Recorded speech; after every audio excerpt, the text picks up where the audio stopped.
아담과 하와는 사탄의 치밀한 전략에 의해서 하나님이 금하신 선악을 알게 하는 나무의 열매를 따먹고 말았습니다.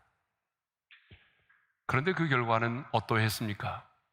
뱀의 말처럼 눈이 밝아져서 하나님과 같이 되었습니까? 아니죠. 눈이 밝아졌지만 하나님과 같이 돼서 선악을 분별하는 자가 아니라 도리어 자신의 수치와 부끄러움만을 보게 되었습니다. 우리 7절의 말씀을 함께 읽겠습니다. 다 같이요. 이에 그들의 눈이 밝아져 자기들이 벗은 줄을 알고 무화과 나무 잎을 엮고 치마로 삼았더라. 자, 이 말씀을 보게 되면 우리 인간이 범죄한 이후에 최초로 경험했던 감정이 뭐예요? 바로 수치와 부끄러움이었다는 사실입니다. 수치는 죄의 결과입니다. 그런데 오늘 보면 8절을 보게 되면 하나님께서 범죄한 아담과 하와를 찾아오십니다. 하나님이 언제, 어떻게 아담과 하와를 찾아오셨습니까? 우리 8절 상반절의 말씀을 함께 읽겠습니다. 다 같이요. 그들이 그날 바람이 불 때 동산에 거니시는 여호와 하나님의 소리를 듣고, 자, 그날이라고 되어 있습니다. 그날은 어떤 날일까요? 바로 그날이죠. 아담과 하와가 선악과를 따먹고 무화과 나뭇잎을 엮어서 치마를 만들어서 자신의 수치와 부끄러움을 가리우고 있던 바로 그날입니다. 그런데 그날 바람이 불 때라고 조금 디테일하게 설명을 하고 있어요. 여기서 바람은 어떤 바람일까요? 에덴 동산에서 일어나는 자연적인 바람이었을까요? 그래서 예전에는 선을 할 때에, 해가 저물어 선을 할 때에, 또 어떤 사람들은 미풍이 불어올 때에, 어떤 사람들은 산들바람이 불어올 때에 이렇게 해석을 많이 했습니다. 그런데 고대 유대 주석가는 그날 바람이 불어올 때를 자연의 바람으로 해석하지 않고 에덴의 장소를 감싸고 도는 신비한 하나님의 기운을 이렇게 역동적으로 표현한 것이다 라고 말했어요. 저는 이 말에 동의합니다. 하나님은 영이십니다. 형상이 없어요. 그렇지만 아담과 하와는 범죄한 자신들을 향하여 다가오시는 강력한 하나님의 임재를 경험할 수가 있었던 거죠. 그러면 하나님께서 자신들을 향하여 오고 계신다는 소리를 들었을 때에 아담과 하와는 어떻게 반응했을까요? 자, 우리 8절 하반절이죠. 함께 읽겠습니다. 다 같이요. 아담과 그의 아내가 여호와 하나님의 낯을 피하여 동산 나무 사이에 숨은지라. 아담과 하와가 하나님의 낯을 피하여 동산 나무 사이에 숨었다는 거야. 자, 여기서 하나님의 낯은 무엇을 의미할까요? 하나님의 낯. 하나님의 얼굴만을 의미하는 것이 아니라 하나님의 인격과 하나님의 존재를 상징하는 말입니다. 그러므로 하나님의 낯을 피하였다라고 하는 것은 하나님의 인격을 무시하고 하나님의 존재를 부정했다는 말이에요. 하나님과의 그 인격적인 관계를 끊어버리려고 했다는 거죠.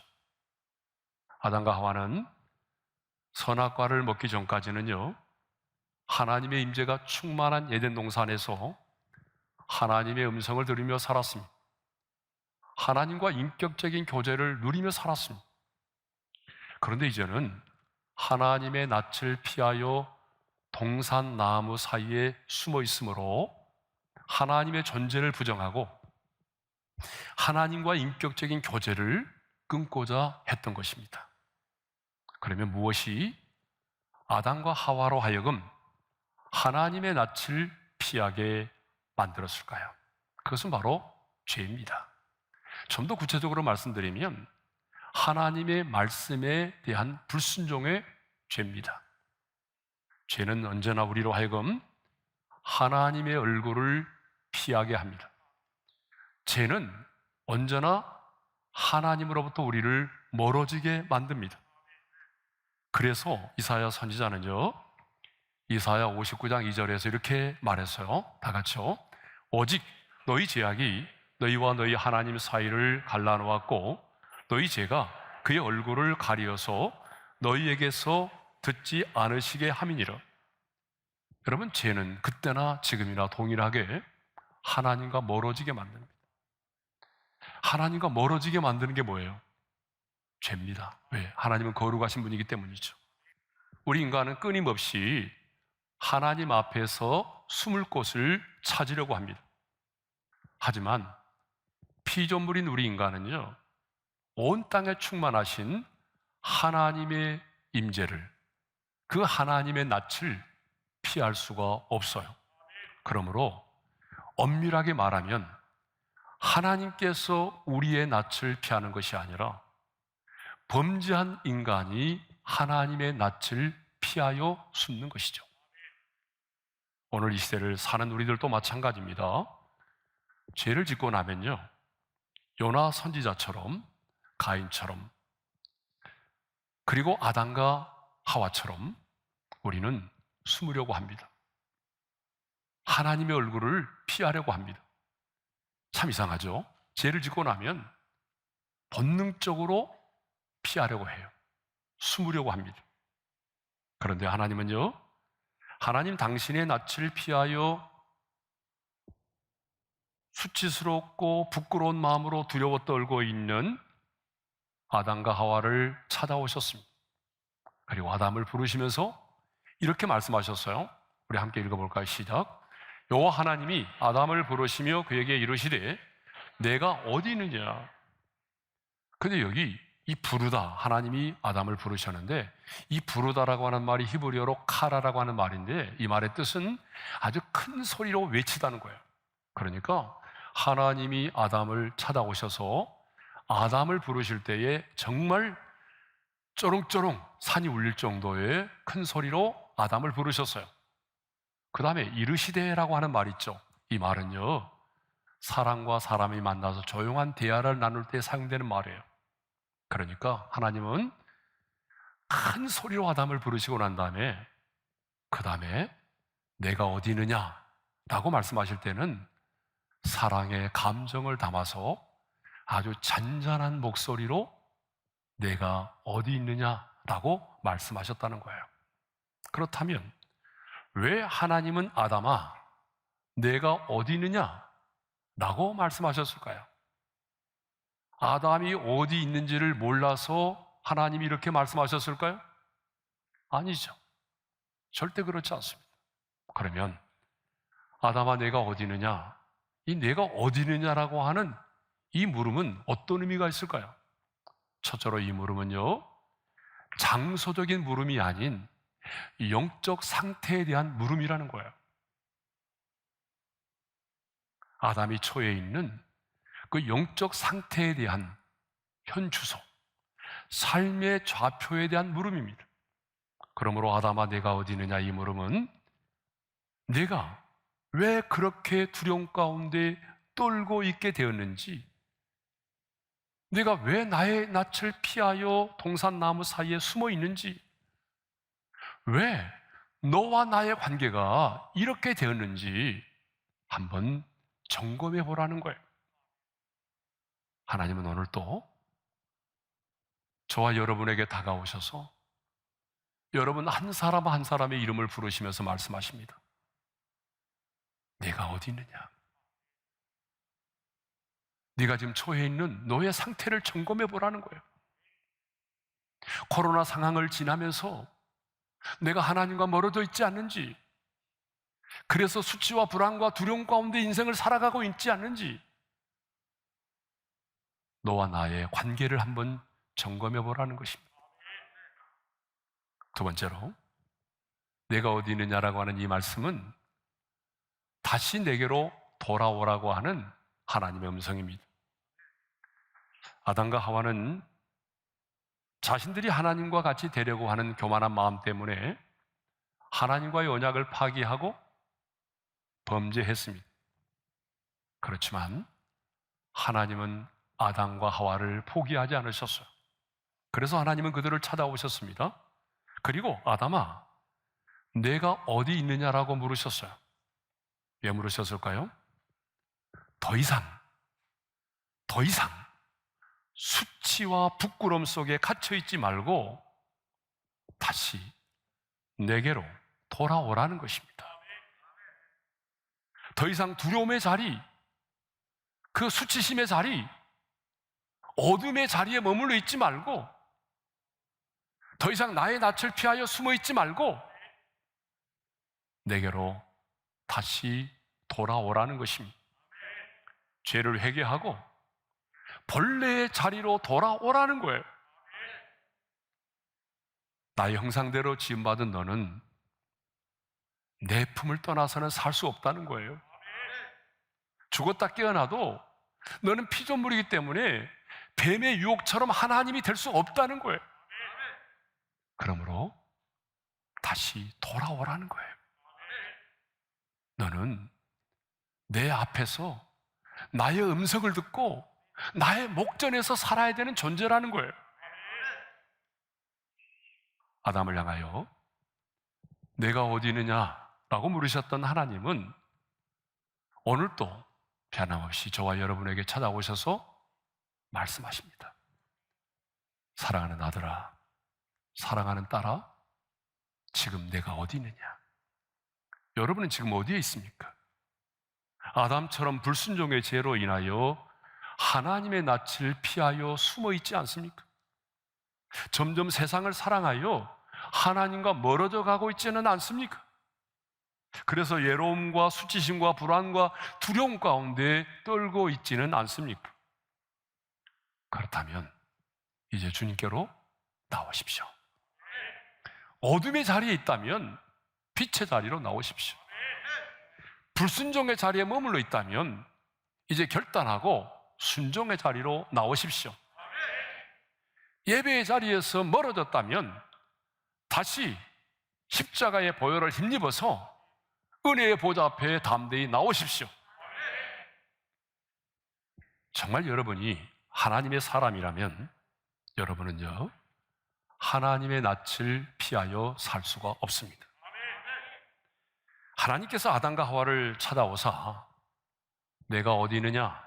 라고 물으실 때에 아담은 이렇게 대답을 합니다. 우리 함께 읽어볼까요? 다 같이요. 이르되 내가 동산에서 하나님의 소리를 듣고 내가 벗었으므로 두려워하여 숨었나이다.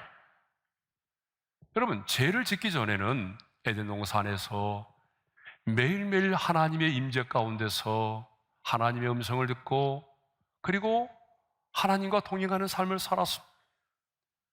하나님이 내게 찾아와서 말씀을 들려주실 때에 아담과 하와는 얼마나 감격하고 기쁘고 행복했는지 몰라. 그런데 죄를 짓고 나니까 하나님의 음성 앞에서 사시나무처럼 두려움 가운데 떨 수밖에 없었습니다. 여러분, 이것을 보면 우리는 뭘 할 수 있나요? 죄를 지은 사람에게는 하나님의 음성만큼 두려움이 될 수가 없다는 거예요. 죄를 짓고 죄가 해결되지 않은 사람에게는 하나님의 음성만큼 두려움이 없어요. 아담은 내가 벗었으므로 두려워하여 숨었나이다 라고 말했어요. 근데 여러분, 이 말은 맞는 말이에요? 틀린 말이에요? 맞는 말일 것 같아요? 아니면 틀린 말일 것 같아요? 내가 벗었으므로 두려워하여 숨었나이다. 이 말은 틀린 말이에요. 왜냐하면 아담은요, 선악과를 따먹기 이전에도 벗고 살았어요. 그렇지만 그때는 두려움이 없었거든요. 그때는 두려움이 결코 없었어요. 그 자체가 아름다웠어요. 그러므로 내가 벗었으므로 지금 두려워하여 숨었다라고 하는 이 말은 틀린 말입니다. 그러면 왜 아담과 하와는 그토록 지금 두려워 떨고 있을까요? 그것은 선악과를 따먹고 하나님의 낯을 피하였기 때문입니다. 그렇습니다, 여러분. 피조물인 우리 인간은요, 하나님을 힘입어 살도록 되어 있습니다. 하나님을 힘입어 살도록 되어 있는 게 피조물이에요. 그런데 그러므로 하나님의 얼굴을 피하면 피할 만큼 우리 인간은 외로움과 두려움 가운데 살 수밖에 없어요. 하나님의 얼굴을 멀리하면 멀리한 만큼, 하나님의 얼굴에서 멀어진 만큼 우리 인간은 외롭고 불안하고 두려울 수밖에 없어요. 그러므로 지금 여러분 안에 있는 두려움은요, 죄송하지만 문제가 커서가 아니에요. 상황이 심각하기 때문이 아니에요. 그건 표면적인 이유예요. 우리가 표면적으로 보게 되면 문제가 커 보이고 상황이 심각하니까 내가 두려워 떠는 것처럼 보이지만 그건 표면적인 이유라고요. 진짜 이유가 뭔지 아세요?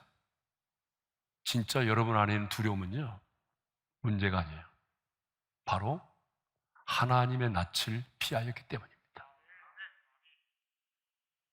하나님의 얼굴을 멀리했기 때문이에요. 하나님과 멀어졌기 때문입니다.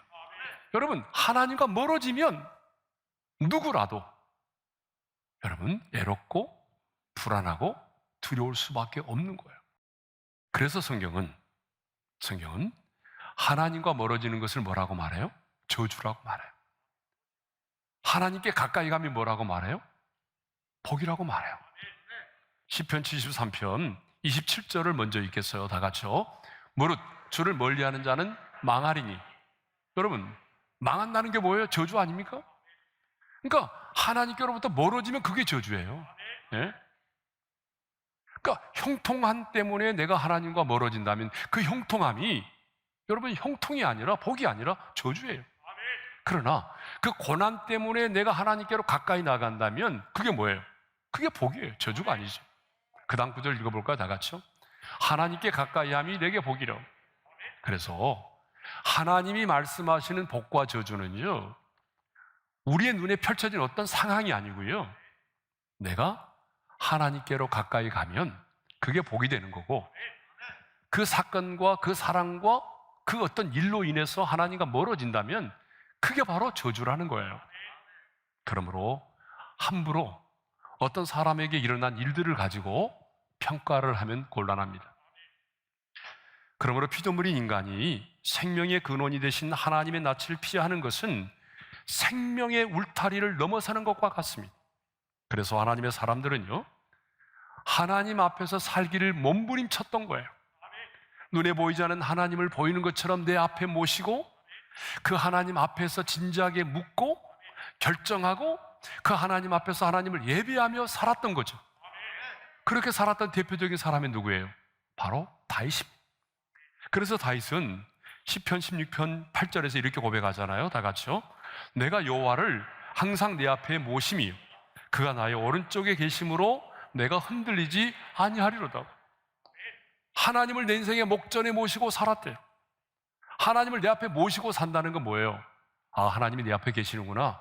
그 하나님의 존재를 인식하고 의식하는 정도가 아니고, 하나님을 내 앞에 모시고 산다는 것은 내 앞에 계신 그 하나님과 인격적인 교제를 나누는 거예요. 인격적인 교제가 뭐예요? 하나님 앞에 끊임없이 묻는 거예요. 하나님 앞에 질문을 던지고 하나님 앞에서 결정하고 그 하나님 앞에서 하나님을 예배하는 거예요. 다윗이 그렇게 인생을 살았습니다. 그리고 뭐라고 말합니까? 내가 흔들리지 않는다고 말하잖아요.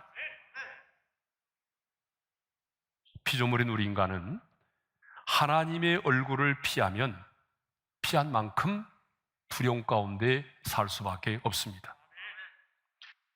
성도 여러분, 오늘 우리 중에 아담과 하와처럼 하나님의 낯을 피하여 동산 나무 사이에 숨어 있는 분이 계십니까?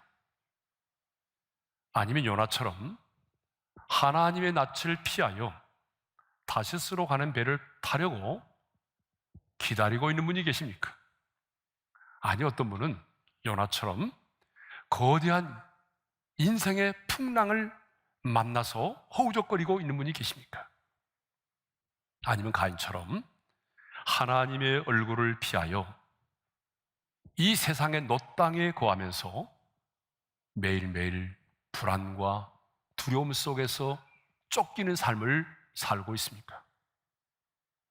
더 이상 하나님의 낯을 피하여 숨으려고 하지 마십시오. 그런데 참 이상하죠? 아담의 후손인 우리들은요, 죄를 지으면 본능적으로 그 죄를 가리려고 해요. 본능적으로 그 죄를 숨기려고 해요. 본능적으로 하나님의 낯을 피하여 도망을 가려고 합니다. 하지만 그것은 문제를 해결하는 방법이 아닙니다. 우리가 아무리 가리고, 아무리 우리가 숨기고, 아무리 도망을 간다 해도 죄가 없어지는 것은 결코 아닙니다. 그러므로 여러분, 실패하고 넘어지고 쓰러진다고 할지라도 하나님의 낯을, 하나님의 얼굴을 피하지 않기를 바랍니다. 오늘도 주님은 저와 여러분에게 다가오셔서 물으십니다. 사랑하는 아들아, 사랑하는 딸아, 내가 어디 있느냐? 내가 어디 있느냐라고 물으십니다. 여러분, 이 하나님의 음성 앞에서 솔직하게 반응했으면 좋겠어요. 여러분의 죄를 숨기려고 하지 마십시오. 가리우려고도 하지 마십시오. 솔직하게 그 하나님의 음성 앞에서 주님, 제가 넘어졌어요. 제가 실수했어요. 용서해 주세요. 여러분, 솔직하게 용서를 구하시기를 바랍니다. 하나님 앞에서는요, 내가 죄를 지었다는 그 사실보다 하나님 앞에 용서를 구하지 않는 것이 더 큰 악입니다. 여러분, 죄성을 가지고 죄인된 우리가 넘어지고 쓰러지고 죄를 짓는 것은 어쩌면 당연한 일일 수도 있습니다. 믿음의 조상 아브라함도 죄를 지었잖아요. 다윗도 마찬가지. 우리도 완전한 사람이 없어요. 더 중요한 것은 내가 죄를 지었다는 사실보다도 하나님 앞에서 솔직하게 내 자신의 죄를 고백하고 용서를 구하는 것입니다. 내 사랑하는 자녀가 아빠, 엄마의 얼굴을 피하는 모습을 보게 되면 부모의 마음은 무너지죠. 자녀가 학교에서 돌아왔어요. 엄마, 아빠는 정말 기쁨과 즐거움으로 자녀를 맞이하려고 하는데 자녀가 웬일인지 부모의 얼굴을 피하여 자기 방으로 확 들어가 버리는 거예요. 문을 닫고. 그러면 그 뒷모습을 바라보는 부모의 마음이 어떨까요? 여러분, 한번 생각해 보십시오. 혹시 여러분에게 그런 일이 있었나요? 나의 얼굴을 예면하는 자녀의 모습. 그런데 우리 하나님 아버지의 마음이 그렇습니다. 당신의 형상대로 지음받은 우리 인간이 아들의 피를 주고 십자가에서 구원해낸 당신의 사랑하는 아들과 딸들이 넘어졌다는 이유만으로 하나님의 얼굴을 예면하고 하나님의 낯을 피하여 숨으려고 할 때 그 모습을 바라보시는 하나님 아버지의 마음은 어떨까요? 그러므로 여러분, 인생을 살다 보게 되면 넘어질 수 있습니다. 인생을 살다 보게 되면 원치 않는 죄를 지을 수도 있습니다. 내 삶이 무너질 수도 있어요. 그럴지라도 하나님의 사람인 우리는 절대로 하나님의 낯을 피해서는 안 됩니다. 넘어짐의 그 자리에서 솔직하게 여러분의 연약함을 고백하고 용서를 구한다면 하나님은 다시 우리를 품에 안아주시고 아담과 하와가 에덴 동산에서의 삶처럼 우리 마음속에 이루어진 그 하나님의 나라를 누리면서 하나님과 동행하는 멋진 삶을 살게 될 것입니다. 그러므로 사랑하는 성도 여러분, 하나님의 낯을 피하는 인생이 아니라 끊임없이 하나님의 얼굴을 구하는 그런 복된 인생을 살아갈 수 있기를 주님의 이름으로 축원합니다.